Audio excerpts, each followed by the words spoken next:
Of astrology या introduction of ज्योतिष, कौन बताना चाहता है इसके विषय में कि ज्योतिष है क्या? बताना चाहता है कोई? ज्योतिष गुरु जी, हम्म। 6 अंगों में चक्षु की जो वेद वेदांग की संज्ञा दी गई है, जो व्याकरण, नैरुक्त, छंद, हम्म, वेद, इन सब कर्मों में चक्षु की संज्ञा उसको दी गई है ज्योतिष की, जहां तक जी, जानकारी है। वेद के 6 अंग जी। होते हैं। 6 अंगों में से एक अंग जिसको नेत्र बोलते हैं वो ज्योतिष को बोला गया है, तो ये वेद के नेत्र हैं। जी। ठीक है, आप यही कहना चाहते हैं? गुरु जी, वेद के अंग है कि वेदांग? अच्छा, वेद के ही अंग वेद वेदांग हुए। वेद जी के जी। अंग ही तो वेदांग हुआ ना, तो जी वेद जी के जी, यही। अंग। ठीक है सर। जी जी जी जी। और कोई बताना चाहता है कुछ? जल्दी जल्दी कीजिए, नहीं तो टाइम इसी में निकल जाएगा सारा। थोड़ा सा सर फास्ट फॉरवर्ड ईश्वर चलिए। ज्योति जो हमें ईश्वर से मिला है, ज्योति जमा ईश, ज्योत जमा ईश, ज्योतिष, तो ईश्वर से मिलाने के लिए भी हम इसको बोल सकते हैं। ये आंसर किसने किया है? रजनी। वेरी गुड, मुझे बड़ा अच्छा लगा आपका आंसर। भगवान की दृष्टि, जी, बहुत बढ़िया। कि नेहा जी ने बोला भगवान है। की दृष्टि। जी सर। जी जी जिससे कि हमारी लाइफ का क्लियरिटी मिले, एक ऐसा प्रकाश जी। ज्योतिष। हाँ जी, और कोई बोलना चाह रहा है? तो सर जब सर, सुब्रता, जैसे कि हाँ जी। मतलब मैं बहुत तो नहीं जानती, लेकिन मुझे इतना है मालूम है, जैसे ज्योतिष है, हमारे जो 5 तत्व है उनका अध्ययन, जैसे हम उसमें जब हमारी तबीयत खराब होती है, जैसे हम ब्लड टेस्ट करके निकालते हैं कि हमारे शरीर में क्या कमी है, क्या है, डॉक्टर लोग। तो वैसे ही हम्म। कुंडली देखकर, और वो देखकर कि हमारे क्या गुण हैं, क्या दोष है, उसको किस तरह ठीक किया जा सकता है, ये बता, मतलब एक तरह से दिशा मिलती है हमको वो देखकर। बहुत बढ़िया, बहुत बढ़िया, बहुत अच्छा बताया आपने। हाँ जी, और कोई अपने विचार रखना चाहता है क्या? हाँ जी सर, ज्योतिष 2 शब्दों के मेल से बना है, ज्योतिष, जी ज्योति जमा ईश। जी तो ज्योति का अर्थ हम सभी जानते हैं प्रकाश है, और ईश का अर्थ ईश्वर है। जी। तो ज्योतिष ईश्वर का प्रकाश है, अर्थात ईश्वर का दिया हुआ हमें उपहार है, जिसके द्वारा हम स्वयं की और दूसरों के बारे में जान सकते हैं। बहुत अच्छा, बहुत सुंदर जवाब दिया आपने भी। हाँ जी, और कोई जवाब दे रहा? हाँ जी, राधे मैम, आप क्या कहना चाहते हैं, जरा बताइए कुछ। सर ज्योतिष जो है वो ईश्वर द्वारा दिया गया प्रकाश है, जिससे हम जनहित के लिए, समाज के कल्याण के लिए जिसका प्रयोग करते हैं, जिससे हम ग्रह स्थिति और आने वाले भविष्य से रिलेटेड घटनाओं के बारे में जान सकते हैं। बहुत बढ़िया। लगभग लगभग सभी के जो आंसर्स हैं वो बहुत ही बेहतरीन आंसर हैं। बहुत बढ़िया आपने जवाब दिया है। तो कुल मिलाकर के ज्योतिष जो शब्द बना है ना, वो 2 शब्दों के मेल से बना है। ज्योति जमा ईश। ज्योति का मतलब होता है प्रकाश, यानी कि एक तरीके से प्रकाश को हम क्या बोलते हैं, दृष्टि भी बोलते हैं, दृष्टि। और ईश है भगवान। आपको कुछ भी लिखने की आवश्यकता नहीं है, जो भी कुछ मैं बोल रहा हूं वो आपको लिखित में मिलेगा। आप बिल्कुल ध्यान लगा करके कंसंट्रेट कीजिए क्लास के ऊपर। ये एज इट इज रिकॉर्डिंग आपको प्राप्त होगी, और जो भी कुछ बोला जा रहा है और जो भी कुछ स्क्रीन पे आपको नजर आ रहा है, सब कुछ आपको ऐप के अंदर मिलेगा। वहां से आप चाहे 10-10 बार इसको देखना, पढ़ना, लिखना, वो इच्छा आपकी है। यहाँ पर सिर्फ और सिर्फ कंसंट्रेट बनाइए और आंसर दीजिए जैसे भी आपके देना है। ठीक है। तो ज्योति जमा ईश, ज्योति का मतलब है प्रकाश, प्रकाश यानी दृष्टि। आंख नहीं देखती, आंख के पीछे जो दृष्टि है वो आपको दिखाती है। आंख तो क्या है, ठीक है ना, एक जरिया है, एक लेंस है, इसको चेंज भी कर देते हैं लोग। और ईश यानी कि भगवान, आपके परम पिता परमात्मा, जहां भी आपकी रुचि है, किसी की माता में है, किसी की भगवान राम में है, किसी की भगवान कृष्ण में है, किसी की हनुमान जी में है, जो भी जिस भी प्रकार से किसी भी परमात्मा के रूप को मान रहे हैं ना, वो ही देवता। उस देवता के द्वारा जो दृष्टि आपको प्राप्त हुई, यानी कि अब होगी, आपने सीखना शुरू किया ना, तो वो एक दृष्टि आपको अलग से मिलेगी जो और किसी के पास नहीं। उसी दृष्टि को ज्योतिष बोला गया। और जैसा भी रविकांत जी ने भी बोला, वेद वेद साक्षात भगवान का एक रूप है, चारों वेद, और वेदों के नेत्र हैं, यानी वेदों को भी जो मार्गदर्शन जो वेदों का करते हैं वो ज्योतिष ही करते हैं। इसीलिए वेदों का एक अंग नेत्र जो है वो ज्योतिष को बोला। तो ज्योतिष क्लियर हुआ, ज्योतिष क्या है। ज्योतिष का यदि ये एक श्लोक भी है, वेद वेद हाँ चक्षु जी, क्लेद स्मृतम ज्योतिषम, ऐसा करके वेद चक्षु क्लेद स्मृतम ज्योतिषम करके एक श्लोक है, आता है। हाँ हाँ हाँ, श्लोक आता है। रविकांत जी है ना, रविकांत जी जी श्लोक जी हम जी नहीं, जी। श्लोक हम वो ही पढ़ेंगे जो बेहद ज्यादा जरूरी होगा। नहीं नहीं हम बड़ी सिंपल भाषा में बात करने की कोशिश करेंगे। देखिए किताब में सब नहीं कुछ गुरु लिखा हुआ है। जी रविकांत, जी जी आपने आपने बिल्कुल अच्छा जी। बोला रवि तिवारी जी। मैं है ना कोशिश ये करता हूँ कि मैं अपनी भाषा में आपको बताने की कोशिश करूँ। पुस्तक आपको 200 नहीं गुरु जी, 300 400, जी जी बोलिए, आप बोलिए। मैं आपसे नहीं बोल रहा हूँ, आता हूँ मैं वो ऐसा बोल रहा हूँ कि ऐसा एक श्लोक आता है कि वेद चक्षु क्लेद स्मृतम हाँ ज्योतिषम, ऐसा बोला हाँ हाँ हाँ, आता है सर, आता है बिल्कुल।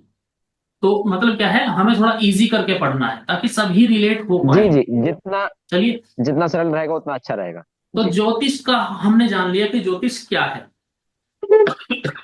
अब ज्योतिष को यदि आपको समझना है तो आप किस प्रकार से ज्योतिष को समझ पाएंगे, किस प्रकार से आप ज्योतिष से जुड़ पाएंगे, या किस प्रकार आपकी बुद्धि के अंदर वो प्रकाश आएगा, किस प्रकार से आएगा, ये समझना बेहद जरूरी है। कैसे आएगा? जब आप ज्योतिष के बेस को पकड़ लोगे, जब आप ज्योतिष ज्योतिष की नींव को मजबूत कर लोगे ना अपने पास, तब ज्योतिष की जो दृष्टि है वो बहुत सटीक आपके पास आएगी। तो ज्योतिष का बेस क्या है, ज्योतिष का आधार क्या है? कोई बताना चाहता है तो 1 मिनट का समय है, बता सकता है, क्योंकि समय की सीमा है सभी के लिए। जल्दी से सर 1 मिनट प्लैनेट में कोई बता। जी ग्रह, जी भाव और जी, राशि। बहुत बढ़िया, बहुत सुंदर। इन 3 चीजों के ऊपर ज्योतिष का पूरा स्ट्रक्चर टिका हुआ है, आधार है ये ज्योतिष का। जब हम कोई मकान बनाते हैं ना तो नींव को बहुत मजबूत करते हैं, नींव को इतना चौड़ा करते हैं तब उसके ऊपर इतनी दीवार को हम लेकर के चलते हैं ऊपर। इसी प्रकार से आपको इन 3 चीजों के ऊपर मास्टरी होनी चाहिए, भाव, राशियां और ग्रह, बहुत इंपॉर्टेंट तीनों चीजें। इसके अलावा तो कंजंक्शंस हैं, आपको जोड़ेंगे कोई सूत्र फलित करने के लिए। इसके अलावा आप युति पढ़ेंगे, आप उच्च पढ़ेंगे, आप नीच पढ़ेंगे, आप अस्त पढ़ेंगे, आप वक्री पढ़ेंगे, है ना, बहुत चीजें आप पढ़ेंगे। लेकिन सबसे पहले आपको नींव मजबूत करनी है, और नींव को मजबूत करने के लिए सबसे पहले हम बात करेंगे ग्रहों के बारे में। तो जैसा कि हमने अभी पढ़ा, भगवान के द्वारा दी हुई दृष्टि ज्योतिष है। तो ये दृष्टि क्या करेगी? ये दृष्टि आपके जीवन में उजाला लेकर के आएगी, आपके जीवन में क्लियरिटी को लेकर के आएगी। आप जब किसी कंफ्यूजन की स्थिति में होंगे, आप किसी प्रकार से भ्रमित होंगे, तब ज्योतिष आपको एक रास्ता दिखाता है कि इस पर चलो आप। तो ज्योतिष आपके जीवन में क्लियरिटी या आपके जीवन में उजाला प्रकाश किस प्रकार से लेकर के आएगा? गुरु के माध्यम से लेकर के आएगा। जो गुरु बृहस्पति हैं वो आपके जीवन में क्लियरिटी लाने का काम करते हैं, आपके जीवन में प्रकाश लाने का कार्य करते हैं, आपको मार्गदर्शन करते हैं। गुरु का काम भी तो मार्गदर्शन करना ही है कि मैं आपको ज्योतिष के लिए भी मार्गदर्शन ही तो दे रहा हूं ना। तो गुरु ग्रह का मुख्य कारण क्या है, किस चीज के कारक हुए? क्लियरिटी। किस चीज के जरिए आपको क्लियरिटी आएगी? जब आपकी बुद्धि में प्रकाश हो जाएगा ज्ञान का। गुरु ने जो बात बोली वो आपने बुद्धि में बैठा ली तो आपकी बुद्धि के अंदर प्रकाश हुआ, और जब आपकी बुद्धि में प्रकाश हुआ तो कोई भी रास्ता आपको भ्रमित कर ही नहीं सकता। क्लियर हुआ एक पॉइंट सभी को? तो आपको ये बात एक अक्षर में यदि गुरु के बारे में बोलनी हो तो गुरु ज्ञान के कारक हैं। गुरु बृहस्पति ज्ञान के कारक हैं। विस्तार में पढ़ेंगे हम, क्योंकि आज हमारा इंट्रोडक्शन पार्ट है, तो इसलिए सभी का मैं आपको इंट्रोडक्शन ही दे रहा हूं। तो गुरु क्या है? गुरु ज्ञान के कारक आपके जीवन में क्लियरिटी, मार्गदर्शन लाने का कार्य करते हैं। इसके बाद बात करें सूर्य भगवान, सूर्य देवता, सूर्य नारायण भी बोलते हैं। सूर्य नारायण किस चीज के कारक हैं आपकी लाइफ के अंदर? आपकी आत्मा, आपकी सोल। आत्मा है ना, नजर नहीं आती ना, लेकिन उसके बिना क्या है? कुछ भी नहीं है। तो उस आत्मा के कारक सूर्य देवता है। जिस प्रकार से सूर्य का जो प्रकाश है वो हमारी उत्पत्ति का कारक है, हमें उत्पन्न कर देता है। हमारी जरूरत की जितनी चीजें हैं वो सभी प्रकृति के अंदर पैदा करके हमें देता है, ताकि हम ग्रो करें, हम बढ़ोतरी की तरफ चलें।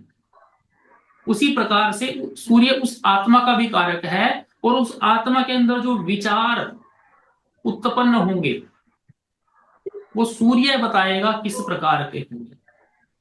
जिसकी आत्मा मलिन होगी, मतलब सूर्य खराब है।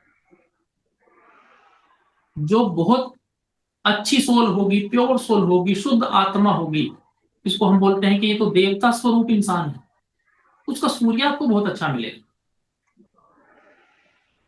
क्लियर हुआ? तो सूर्य किस चीज के कारक हैं? सूर्य आपकी आत्मा के कारक हैं, सूर्य आपके उत्पत्ति के कारक हैं। और जब सूर्य को मैं पढ़ाऊंगा तब आपको ये पढ़ाऊंगा कि आप इस पृथ्वी लोक में आए क्यों हो, ये भी आपको सूर्य बताएगा। आपके आने का कारण क्या है? ऐसे ही तो कोई नहीं आया पृथ्वी लोक पे, कुछ ना कुछ तो रीजन है जो आप आए हुए हैं। तो उसका रीजन क्या है? सूर्य को जब हम विस्तार में पढ़ेंगे तब ये चीज मैं आपको उसके अंदर क्लियर करूंगा, आज नहीं करूंगा। तो सूर्य आपकी आत्मा के कारक। अब केतु की यदि बात करें, केतु, या हम बात करें भगवान की, भगवान से यदि आपको एक कनेक्शन बनाना है तो उसके लिए क्या चीज जरूरी? कनेक्शन। भाई टेलीफोन है, मोबाइल है, वो कनेक्शन किस चीज के थ्रू बना रहा है? टावर के थ्रू बना रहा है। जहां टावर नहीं होगा वहां तो बात हो ही नहीं पाएगी ना, क्या कहोगे? नेटवर्क भी। तो आपके और भगवान के बीच में नेटवर्क या टावर का कार्य कौन करता है? केतु करते हैं। क्योंकि भगवान से जुड़ने के लिए आपको जरूरत होती है भाव, भावना। वो भाव आपको केतु प्रदान करते हैं। हाँ सुब्रता जी बोलिए। तो सर, जैसे बार बार बोला जाता है केतु पापी ग्रह है, केतु पापी ग्रह है, तो भगवान से कैसे वो करते हैं? मतलब आपने एक बात और भी सुनी होगी, जब आपने इतना सुना है कि भगवान को प्राप्त करना हंसी खेल नहीं, जी, उसको प्राप्त करना बहुत मुश्किल कार्य है। क्यों है मतलब वही मुश्किल कार्य? मैं वही मैं वही तो बात बता, इसीलिए तो पापी, बता रहा हूं ना कि केतु पापी है ना। जी, अब केतु शुद्ध नहीं मिलेगा कहीं भी, क्योंकि वो पापी है, नैसर्गिक रूप से पापी है, और इसीलिए भगवान को पाना मुश्किल है। लेकिन मिलवाएगा वो ही, उसी के हाथ में कंट्रोल है। पढ़ तो हम आज यही रहे हैं, केतु जब पढ़ेंगे तब तो बहुत कुछ पढ़ेंगे, है ना। क्यों मुश्किल है? क्योंकि केतु पापी ग्रह है, और आपको केतु की कृपा प्राप्त करनी है तो आपके अंदर से पाप को निकाल करके फेंकना पड़ेगा। आपकी 10 इंद्रियां जो होती हैं, 5 कर्मेंद्रियां, 5 ज्ञानेंद्रियां, उन 10 इंद्रियों को काबू करना होगा, उनके ऊपर नियंत्रण करना होगा। तब केतु कहता है मिल लो भगवान से, पाप तो खत्म ही हो गया ना। इसीलिए बोला कि भगवान से मिलना तो बड़ा मुश्किल है, लेकिन उससे मिलने के लिए भी सबसे पहले भाव तो चाहिए ना। एक व्यक्ति कहता है क्यों मिलना है भगवान से, मतलब केतु डैमेज है ना। अगर केतु में थोड़ी भी पॉजिटिविटी है तो वो कहेगा नहीं, मंदिर जाना चाहिए, व्रत करना चाहिए, चाहे 10 मिनट भगवान का नाम लो, वो लेना चाहिए, चाहे कितने भी पाप करे पूरे दिन में, लेकिन एक बार तो ऐसा जरूर बोलेगा 24 घंटे। तो ये कार्य केतु का। क्लियर हूं? जी, किसी को कुछ भी बीच में डाउट हो रहा हो तो मुझे प्रॉब्लम नहीं है, वो अपना क्लियर कर सकता है। मेरा एक ही मकसद है, आपको चीजें समझ में आना। समझ आ रही है सभी को?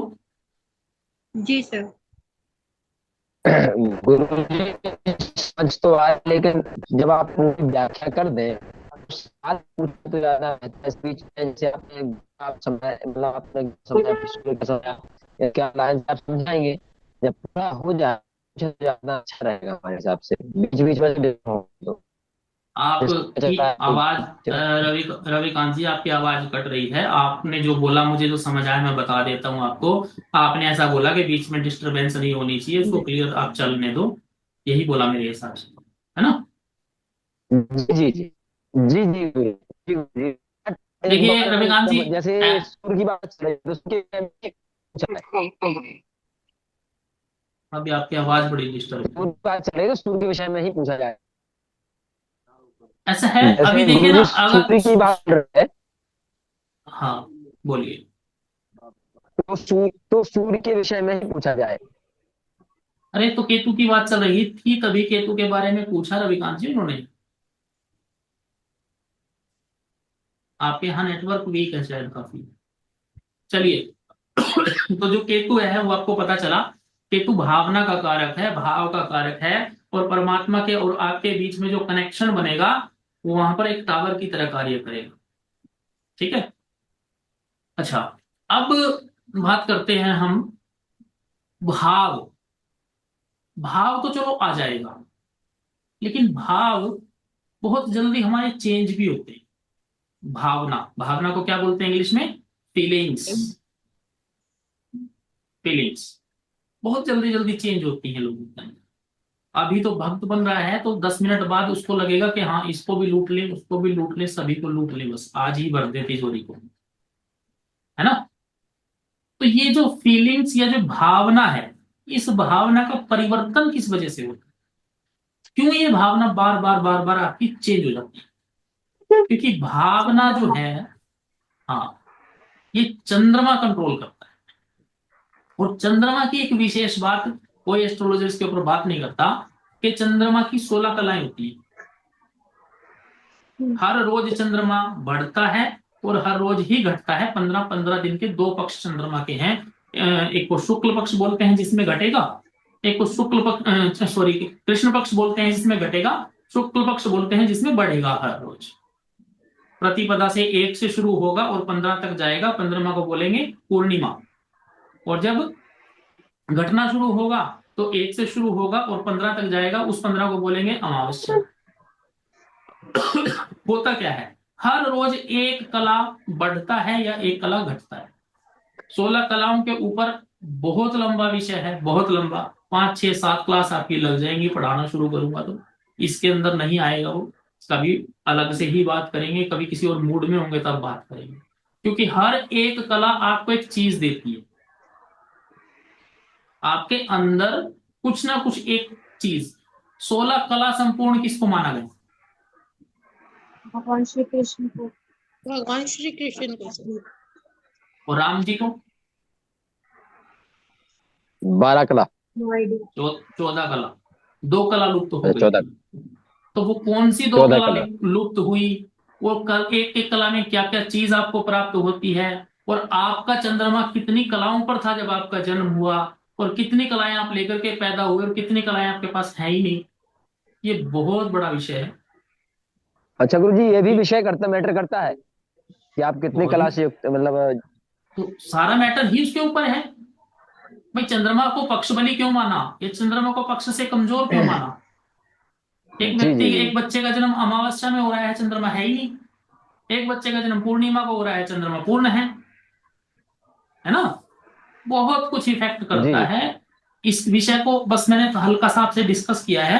कभी मेरी जी कोशिश, जी क्योंकि जी इसके जी ऊपर कोर्स ही मुझे अलग लाना पड़ेगा विशेष तौर पे। चंद्रमा इतनी इतनी जबरदस्त चीज है और इतना इंपॉर्टेंट है। जी ठीक गुरु है, जी। तो जी चलिए, चंद्रमा क्या है? चंद्रमा भावनाओं को कंट्रोल करता है। चंद्रमा त्याग का कारक है। चंद्रमा लेट गो का कारक है। लेट गो समझते हो ना? भाई किसी के 10 का नोट अगर जेब से गिर जाए ना, तो उसको ढूंढने में 2 घंटे का खराब कर देता है इंसान, क्योंकि उसको छोड़ नहीं पाता। लेट गो नहीं है। लेट गो का मतलब क्या है? छोड़ो, गया तो गया, है ना। जितनी भी मानसिक परेशानियां हैं, मानसिक परेशानियां, डिप्रेशन, वो सारा का सारा बहुत हद तक चंद्रमा के हाथ में। और ग्रह भी रोल अदा करते हैं, लेकिन मैक्सिमम पार्ट जो है वो चंद्रमा कंट्रोल करता है। कारण नॉर्मल सा तो यही हुआ कि हम छोड़ ही नहीं सकते। भाई आज 10,000 का नुकसान हो जाए, उसके डिप्रेशन बना लेंगे उसका। वो अपने आप मानसिकता को इतना प्रताड़ित कर देंगे उस चीज के लिए कि हाय 10,000 गए, आज 10,000 गए, तो डिप्रेशन आ जाएगा, बीमार हो जाएंगे, और 10,000 देकर के आएंगे डॉक्टर। तो चंद्रमा का, चंद्रमा किस चीज का कारक हुआ? चंद्रमा त्याग का, लेट गो का। और चंद्रमा बहुत महत्वपूर्ण माँ का कारक है। अब चंद्र माँ, इससे बिल्कुल आपको क्लियर होगा कि चंद्र माँ और जितनी चंद्रमा की क्वालिटीज हैं, यहां तो मैं आपको दो तीन ही बता रहा हूं, कि टोटल सारी क्वालिटीज आपको फीमेल के अंदर मिलेंगी। खास तौर पे जो माँ बन जाएगी, माँ के अंदर मिलेंगी।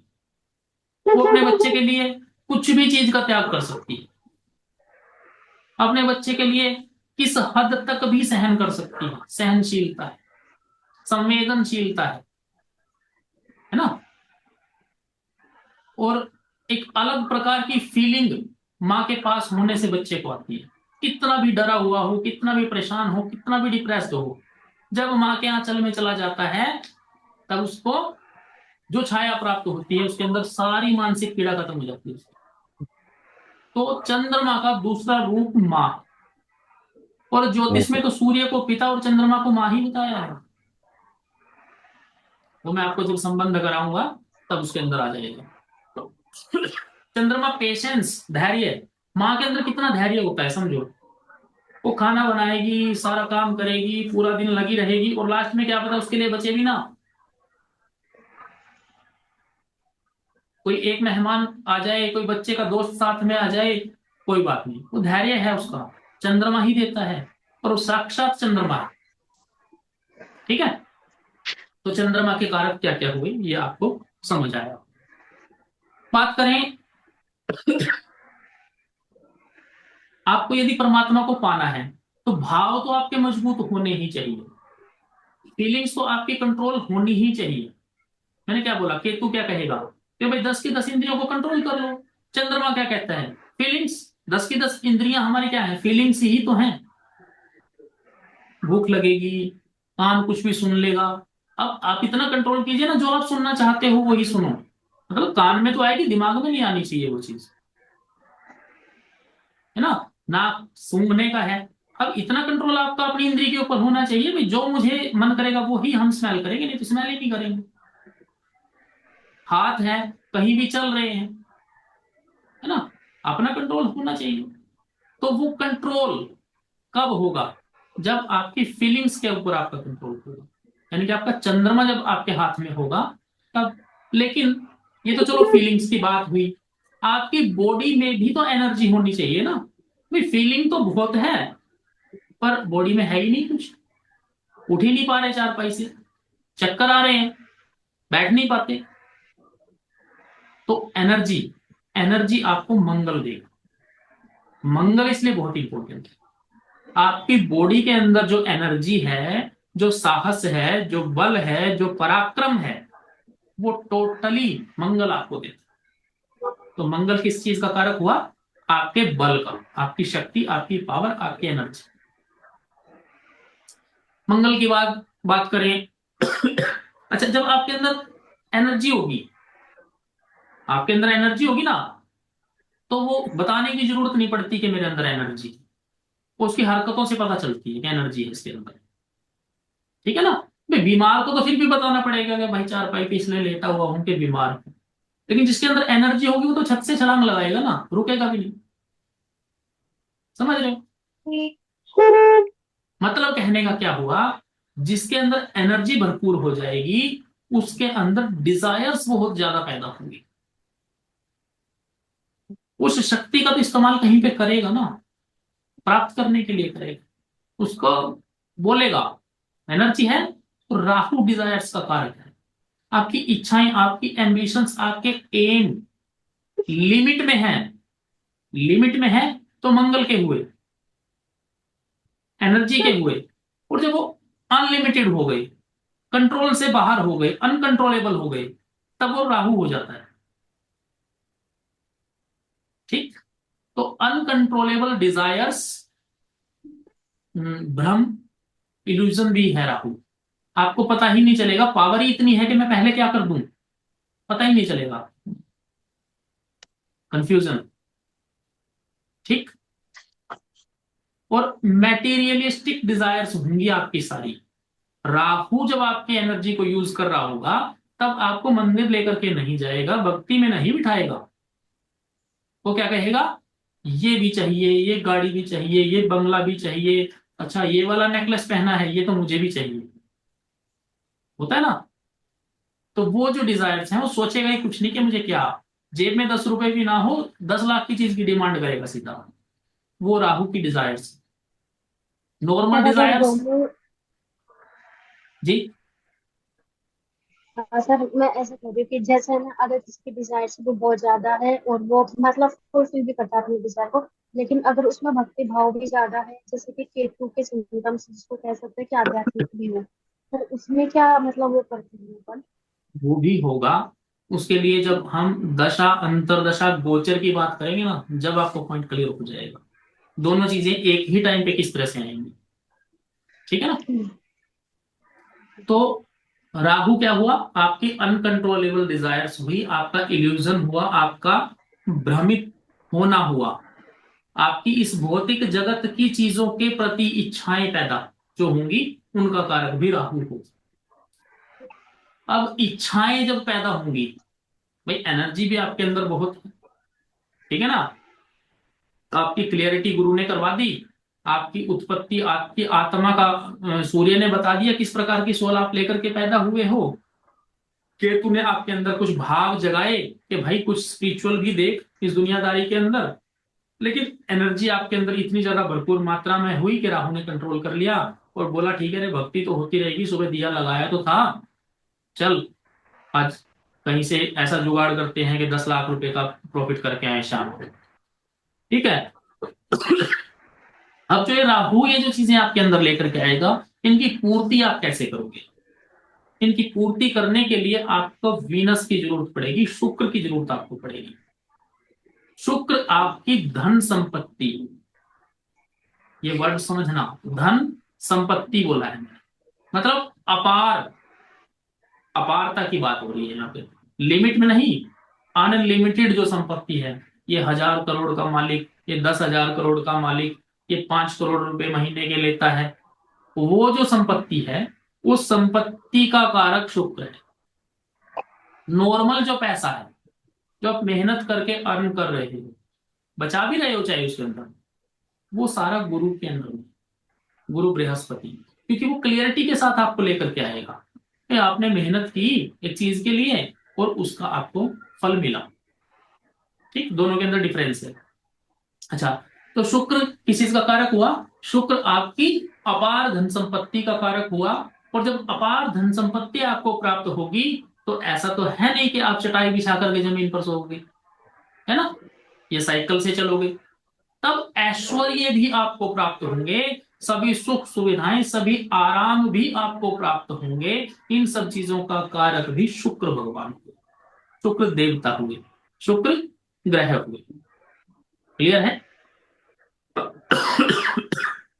अब बात करें कि चलिए शुक्र पैसा देगा, लेकिन पैसा आएगा कैसे। नॉर्मल सी बात है कि पैसा यदि आपको कमाना है तो आपको कर्म करना है ना। कोई भी व्यक्ति जो भी इस दुनिया के अंदर कुछ काम कर रहा है, तो सबसे पहला जो चीज है उसको वर्क, कार्य। और एक बार हम पैसे के बारे में भी छोड़ दें, तो कर्म तो हर किसी को करना है। कर्म, खाना खाना भी एक कर्म है, पानी पीना भी एक कर्म है, चलना भी एक कर्म है, सोना भी एक कर्म है, जागना भी एक कर्म तो करते हो ना। तो कर्म और कार्य दोनों ही शनिदेव के अधीन, शनिदेव। और शनिदेव को माना गया है क्या, जज। न्यायाधीश हैं शनिदेव, इसीलिए शनिदेव से डरते हैं लोग। क्योंकि यदि किसी को कोर्ट में ले जाकर के जज के सामने खड़े कर देना, जब तक ये नहीं बोल देते जज के हाँ भाई तो बरी हुए, तब तक सांस अटकी रहती है ना। यही है शनि देव, यही। अच्छा, तो आप कर्म करोगे तो आपको शुक्र पैसा देंगे, कर्म थोड़ा हल्का होगा तो गुरु आपको पैसा दे देंगे, मतलब कर्म करोगे तो पैसा मिलेगा। लेकिन अब बात यह है कि कर्म तो आप करोगे, कर लोगे, परंतु कर्म को करने के लिए एक चीज की आवश्यकता होगी आपको। क्या? बुद्धि। बुद्धि। आपकी बुद्धि बढ़िया होगी तब आप किसी भी कार्य को जो आपको दिया गया, जो आपने चूज किया है अपने लिए, मैंने पढ़ाना चूज किया है तो मेरी बुद्धि इसमें कार्य करती है तो मैं इसको बढ़िया कर पाऊंगा, तो नहीं तो आप भी परेशान और मैं भी परेशान। ठीक है ना। तो इसीलिए बुद्धि जब आपके पास होगी तो शनि ने जो कर्म आपको दिया है वो आप बहुत स्मार्ट तरीके से करोगे, और उसको स्मार्ट तरीके से करने से क्या होंगे, आपके कर्म अच्छे होंगे, कर्म अच्छे होंगे आपके पास पैसा आएगा, आपके पास पैसा आएगा नाम आपको मिलेगा, क्योंकि शुक्र तो न्यायाधीश है ना, वो आपको बाइज्जत बरी करेंगे वहां से, जिस भी जंजाल में आप फंसे हुए हो, जो भी आपको परेशानी है। तो कर्म आपको बुद्धि के साथ करना होगा, यानी कि बुद्ध देवता किस चीज के कारक हैं, आपकी बुद्धि के, ज्ञान के नहीं, बुद्धि। ज्ञान के कारक गुरुदेव बृहस्पति। ठीक है। तो ये हमने पढ़ा ग्रहों का एक मोटा मोटा डिस्क्रिप्शन। किस किस को समझ आया, किस किस को समझ नहीं आया, मुझे बताइए जल्दी से, 1 मिनट के अंदर। आ गया। लगभग समझ में आ गया मुझे। ठीक है, बाकी तो वीडियो से और नोट से भी आपको क्लियर हो जाएगा। ठीक है ना। जी जी सर जी हाँ जी। आप न्यायाधीश शनि है ना जी? जी न्यायाधीश शनि। जी हाँ वो जी जी हाँ। शुक्र कह गए थे सर बीच में एक बार आप। बोलते बोलते बाय हो गया होगा मिस्टेक फ्लो हाँ में। हो गया था सर, कई वीडियो में हाँ देख के कोई है ना समझे इस करके करे सर। हाँ, नहीं ठीक किया जी आपने, बहुत इसी बढ़िया किया। जी सर। इसीलिए बोला ना जो कि जो जिस ग्रह के विषय में चर्चा चले उसी के विषय में पूछे तो फिर जी जी हाँ, जी ऑटोमेटिक दिमाग तो स्थिर शनि रहता है। देव जो हैं वो हमारे न्यायाधीश हैं, जज। ठीक है। जी सर। न्याय यहां के तक किसी कारक का हो। कोई भी डाउट नहीं है ना। नहीं। चलिए, 8:30 होने वाले हैं, क्लास को हम करेंगे 8:30 बजे ओवर। अच्छा, 9 बजे तक किसको प्रॉब्लम नहीं है, यदि क्लास 9 बजे तक हो जाए तो? चले दीजिए गुरु जी। नहीं, सभी का पूछ सर रहे हैं मुझे भैया। हाँ जी, किसी को नहीं प्रॉब्लम मुझे है? तो नहीं। नहीं है सर। हाँ सर। चलिए हाँ। ठीक है, तो फिर अब हम बात और करेंगे। अब हम बात करेंगे क्योंकि अभी हमारे पास और बढ़ गए हैं 25-20-30 मिनट। अब मुझे आप ये बताइए, ग्रहों के बारे में आपने पढ़ लिया, तो ग्रह क्या है, मेरा ये प्रश्न है। पूरा हैंड रेज करेगा जिसको आंसर करना है। ग्रह क्या है? ये तो मैंने आगे सरकाई नहीं। भगवान के द्वारा निर्धारित ऐसे एजेंट जो कि हमारे कर्मों का फल हमको देते हैं हमारे कर्मों के हिसाब से। ये सब कुछ हम कर चुके हैं। ग्रह राशि भाव ये तो मैंने आगे की तरफ चलाई ही नहीं, मैं तो अपनी ही उसी में लग रहा, ये तो ध्यान ही नहीं किया पास आना मैंने। है बाबा, हाँ, पास है पास। अरे भाई ये जो भी है म्यूट कर लीजिए, आपको पर्सनली कोई बात करनी है। हाँ जी, ग्रह क्या है, अब इस प्रश्न पे आ जाते हैं। सर भगवान के द्वारा निर्धारित एजेंट जो कि मनुष्य के कर्मों के हिसाब से उनको फल देते हैं। बहुत बढ़िया। सुब्रता जी, आप कुछ कहना चाहते हैं ग्रहों के बारे में? आपने पिछले जो क्लास में आपने बताया था हाँ कि हाँ, ग्रह मेरा इस बताया वही बताइए आप, कोई प्रॉब्लम नहीं है उसमें। बस मैं ये जानना चाहता हूँ ना कि पता होना चाहिए आप लोगों को। ग्रह ईश्वर के द्वारा भेजे हुए एजेंट हैं जो मतलब हमारे कर्मों का फल भाव के मतलब विभिन्न भावों के द्वारा प्लेनेट के माध्यम से देते हैं। ठीक है, बहुत बढ़िया। हाँ रजनी जी, आप भी कुछ कहना चाहती हैं? अपना ज्ञान जो है वो बांटिए, और ज्यादा बढ़ेगा।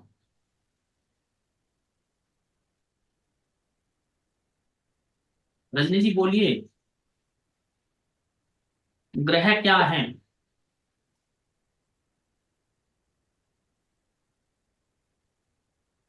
आवाज नहीं आ रही है तुम्हें आपकी। राधे मैडम, आप बताइए जल्दी से फटाफट। सर, ग्रह भगवान द्वारा भेजे गए एजेंट है जो हमें हमारे कर्मों का फल देते हैं। बहुत बढ़िया। पवन जी।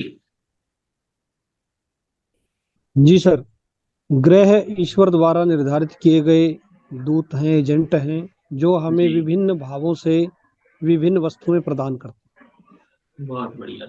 रवि जी, अगर नहीं पता है तो बोल सकते हो कि मुझे नहीं पता है, कोई प्रॉब्लम नहीं है। चलिए, सभी ने आंसर कर लिया। सांबाजी, आप लाइटिंग सांबाजी पूरा कुछ। तरह से नो।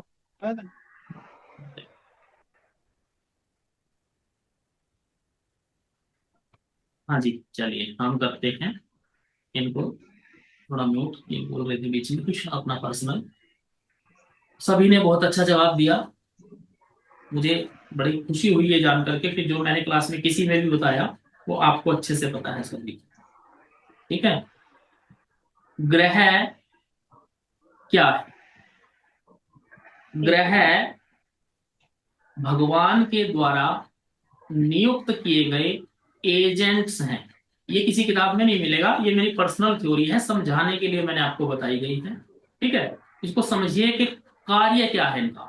मैंने आपको अभी अभी सभी ग्रहों के कारक बताए, तो वो कारक किस तरह से अपना वर्क करते हैं ये समझाने का प्रयास मेरा इस प्रश्न से है। तो ग्रह क्या है? भगवान जी खुद हर किसी को जाकर के तो सजा दे नहीं सकते, या हर किसी को जाकर के रिवॉर्ड नहीं दे सकते कि हाँ तूने बहुत अच्छा कार्य किया और ये इनाम, नहीं दे सकते ना। और आपने गीता का श्लोक बड़े अच्छे से सभी ने सुना होगा, क्या? कि कर्म करते रहो, फल की इच्छा मत करो। किस किस ने सुना है? मेरे हिसाब से तो सभी ने सुना होगा, सभी विद्वान जन हमारे साथ क्लास में हैं।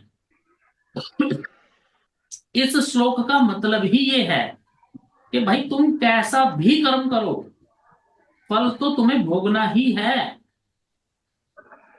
ये नहीं कह रहा कि तुम कर्म कर दो बस फल मैं तुम्हें दूंगा नहीं, तुम भूल जाओ फल को। नहीं, उनका मतलब ही ये है तुम कैसा भी कर्म करोगे उसका फल तो तुम्हें अवश्य ही मिलेगा। उसकी चिंता ही करने की जरूरत नहीं है कि नहीं मिलेगा। अब बात यह है कि वो फल मिलेगा कैसे। तो वो फल आपको ये ग्रह, 7 ग्रह और 2 छाया ग्रह। छाया ग्रह कौन से? राहु और केतु। ये 9 ग्रह आपको उस फल को ला करके देते हैं कि ये पकड़ो अपना फल। आप चाहो या ना चाहो, आपका मन कर रहा है उस फल को लेने का या नहीं कर रहा है, कोई नहीं पूछेगा आपसे, कहेगा पकड़, इसको लेना पड़ेगा। तो भगवान जी ने क्या किया, वो फल आप तक कैसे पहुंचे? 7 एजेंट, 9 एजेंट वहां पर नियुक्त किए गए, जिनका नाम आप सभी जानते हैं। सूर्य, चंद्र, मंगल, बुध, गुरु, शुक्र, शनि, राहु और केतु, जो आपको आपके किए गए कर्मों के फल प्रदान करते हैं, आपको ला करके देते हैं। अभी देखिए क्या कहते हैं कि देखो तुम्हारा शनि बहुत खराब है। तो एक्चुअल में ये एक बात कहने का तरीका है किसी भी एस्ट्रोलॉजर का या ज्योतिषी का। वो कहना क्या चाहता है, आपको जो शनि है ना वो इस प्रकार के फल ला करके देगा कि आपको अच्छे नहीं लगेंगे उसके द्वारा दिए गए फल। समझ आई? वो कहना क्या चाहता है कि शनि जो रिजल्ट्स आपको ला करके देगा आपके कर्मों के, वो आपको पसंद नहीं आने वाले। बहुत पीड़ा होगी, बहुत रोगे जब वो आपको फल ला करके देगा। और किसी को कहेगा भाई तुम्हारा तो गुरु बृहस्पति बहुत अच्छा बैठा हुआ है, त्रिकोण में बैठा हुआ है, उच्च राशि का है, ये तो बहुत बढ़िया रहेगा आपके लिए। तब ये तो कहने का तरीका है ना।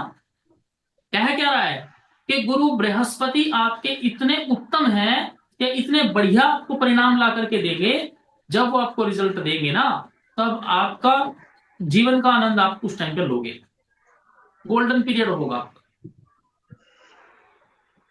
समझ आ गया मैं क्या कहना चाहता हूं? ग्रह क्या है?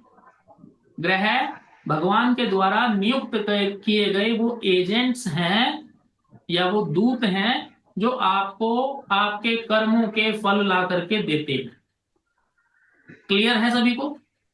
जी जी चलिए जी सर। ठीक है। अब बात ये हुई कि ये कर्मों के जो फल हैं ये लाएंगे कहां से? भाई फल तो लाके दे देंगे, ये तो आपको समझ आ गया। कहीं से लेकर के भी तो आते होंगे ना। कौन बताएगा कहां से लेकर के आएंगे?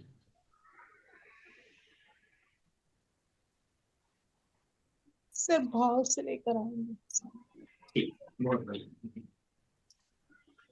ये जो 12 भाव आपको चार्ट में मिलते हैं, मैंने यहाँ पर एक छोटी सी पिक्चर भी लगाई है भावों की, आपको शायद शो हो रही होगी। हो रही है? No sir. नहीं, अभी नहीं हो रही है। अरे भाई, अभी को स्क्रीन शो हो रही है। ये ग्रह ग्रह क्या क्या है, है, भाव भाव क्या क्या है, है?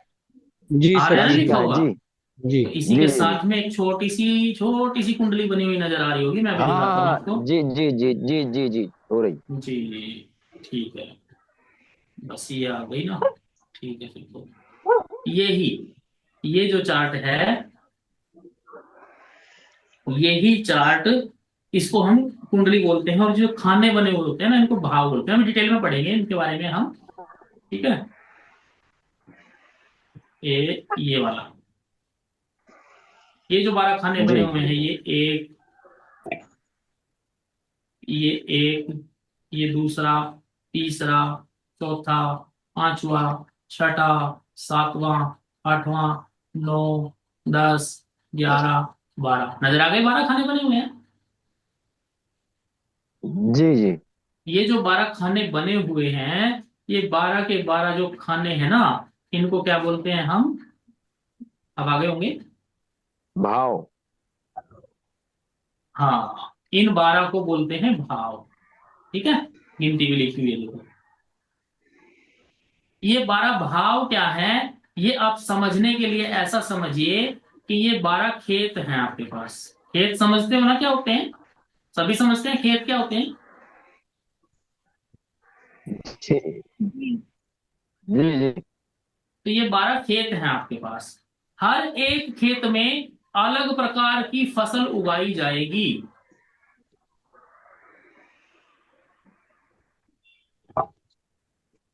ठीक है, जैसे हमारे पास खेत होते हैं ना, तो हम क्या करते हैं, खेत में गेहूं लगा दिया, एक खेत में सब्जी लगा दी, एक खेत में पशुओं के लिए चारा लगा दिया थोड़ा थोड़ा, है ना? ऐसा करते हैं ना? बोलिए। जी सर। इसी प्रकार से ये जो 12 खेत आपको, या 12 भाव, या 12 घर आपको मिले हैं, इन 12 के 12 घरों में अलग अलग प्रकार की वस्तुएं आपको मिलेंगी। ये हम ठीक। आगे क्लास जब आएगी तब बड़ी डिटेल में बात करेंगे किस घर से आपको क्या प्राप्त होगा। ठीक, तो जो ग्रह हैं वो इन 12 घरों में ही कहीं ना कहीं बैठते हुए हैं। देखिए, जैसे यहाँ पर राहु बैठे हुए हैं, यहाँ पर शनि बैठे हुए हैं, यहाँ पर चंद्रमा और गुरु बैठे हुए हैं, है ना?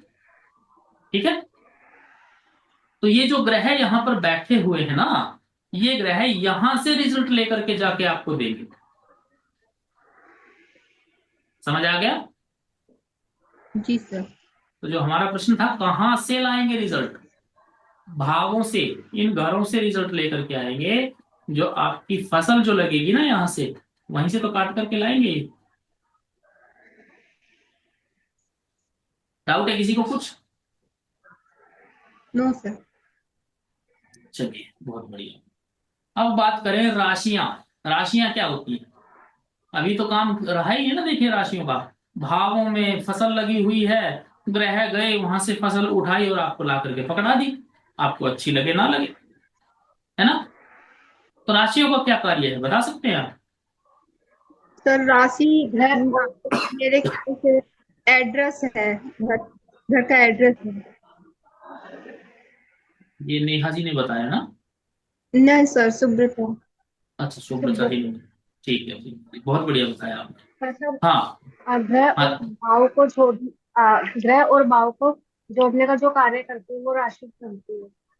जी, आप ऐसा समझिए कि जो 12 खेत आपके पास है ना, उसमें फसल तो लग गई। हम्म, अब उस फसल के ऊपर आपका कितना अधिकार होगा, वो ये राशियां बताएंगी। मतलब राशियां ही ग्रहों को बताएंगी कि ऐसे वाले रिजल्ट्स उठा करके लेके जाओ यहां से। वहां पर सब कुछ है, वहां पर पॉजिटिव रिजल्ट भी है, नेगेटिव रिजल्ट भी है, सभी चीजें वहां पर है। पर आपको कौन सी देनी है, वो कौन बताएगा? वो ये राशियां बताएंगी। यानी कि ये उन घरों की मालिक हो जाती है। क्या हो जाती है?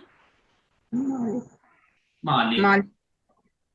इसके डिटेल में हम पढ़ेंगे। आज थोड़ा ओवरव्यू चल रहा है। मेरा ऐसा मानना है कि ये क्लियर हो गया होगा, मैं जो समझाना चाह रहा हूँ आपको। जी सर। ठीक है। तो ये नवग्रह आपके सामने स्क्रीन पे हैं। सूर्य, चंद्र, मंगल, बुध, शुक्र, शनि, राहु, केतु। और इनके इंग्लिश नाम भी आपके सामने हैं। ऐसे इंग्लिश की जरूरत आपको पड़ेगी नहीं मेरी क्लास में, तो हिंदी में चलेगा हमारा। और यहाँ पर ये कारक किस चीज के हैं, जैसा अभी हमने वन वर्ड पढ़ा ना।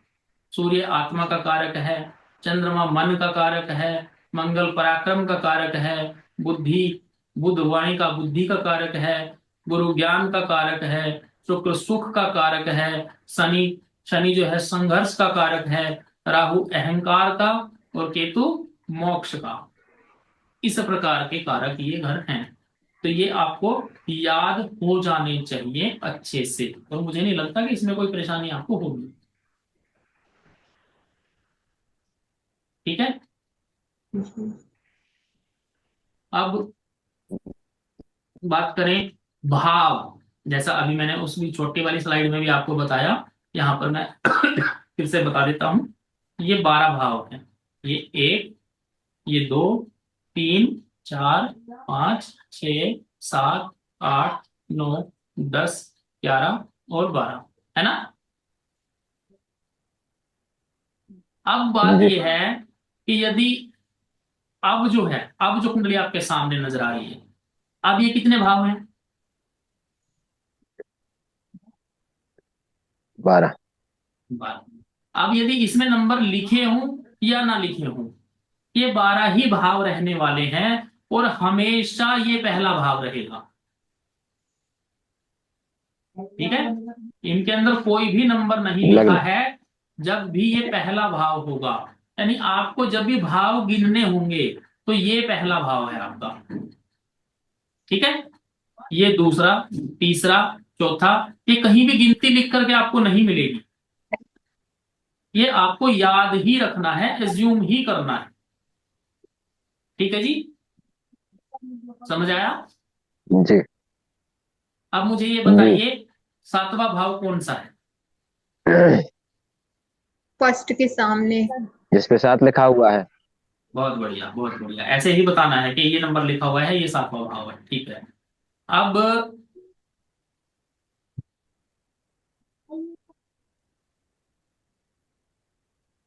अब मुझे ये बताइए, और बताना पहले कि अपना नाम के साथ बताना कि मैं बताना चाहता हूँ। अब मुझे ये बताइए कि 10वां भाव कौन सा है? Sir sir Subrata. रवि तिवारी। आगे नंबर हाँ, नहीं नहीं, रवि तिवारी बताएंगे, रवि तिवारी बताएंगे। बताइए रवि तिवारी जी। 7 नंबर। 7 नंबर। 7 लिखा हाँ, है यहाँ। 7। ठीक है, बहुत बढ़िया। हाँ जी, कौन बताएगा मुझे? हाँ, रजनी जी, तीसरा भाव कौन सा है?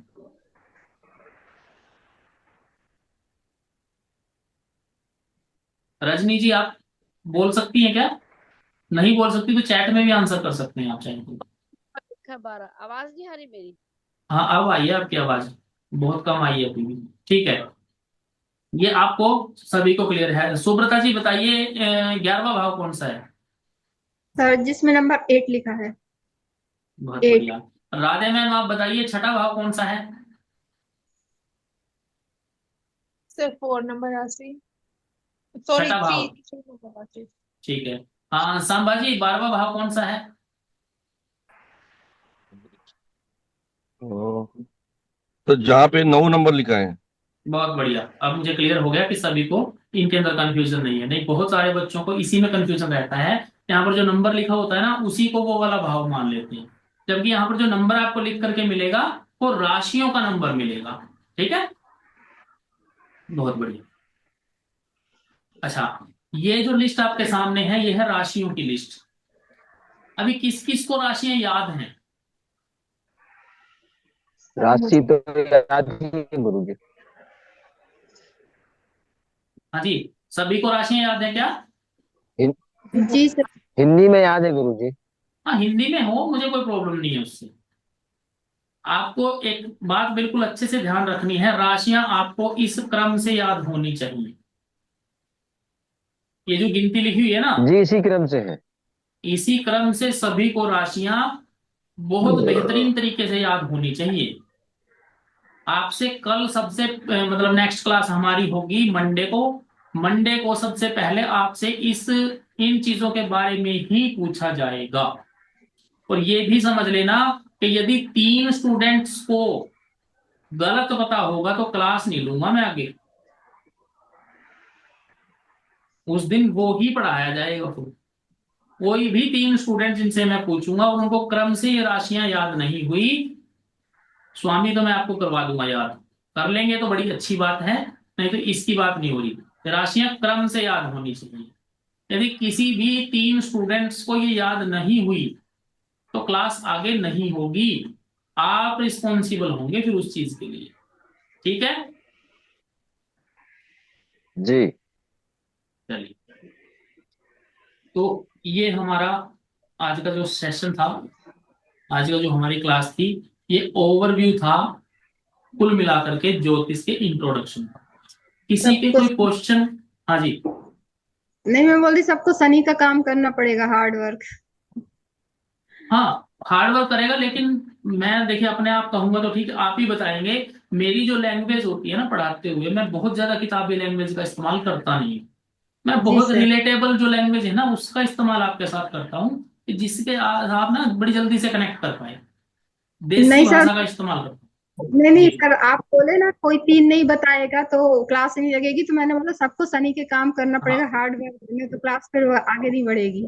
जी बिल्कुल बिल्कुल। देखिए ऐसा है कि आप लोग भी सीखने आए हो और मैं भी सिखाने आया हूँ। और आप अच्छे से सीख करके कहीं काम करोगे तो मेरा थोड़ा नाम होगा, जी सर, जी है ना। सर। और मुझे तो अपने नाम की चिंता ज्यादा है।